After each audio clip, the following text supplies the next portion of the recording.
এই আমাদের কিন্তু খুবই নিম্নতা আছে। যদি আমরা এটাও না বলি যে ডক্টর মোহাম্মদ ইউনূস আমাদের ছাত্র জনতার একজন সরকার ছিল, সেটাও যদি না হয় তিনি অ্যাটলিস্ট একজন নিরপেক্ষ সরকার ছিল।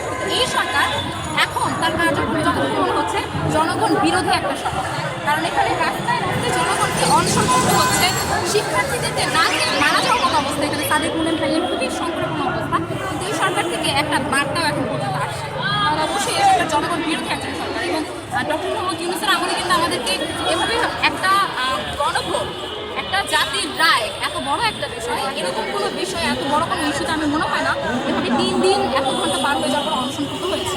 ডক্টর মোহাম্মদ ইউনূসের আমলে আমরা দেখেছি যে হাদি ভাই হত্যার বিচার থেকে শুরু করে ছোটখাটো যতগুলো অবস্থান কর্মসূচি বা অনশন ছিল সবগুলোর মধ্যে কিন্তু উপদেষ্টারা আমাদের সাথে সাক্ষাৎ করতে এসেছেন, কথাবার্তা জানিয়েছে।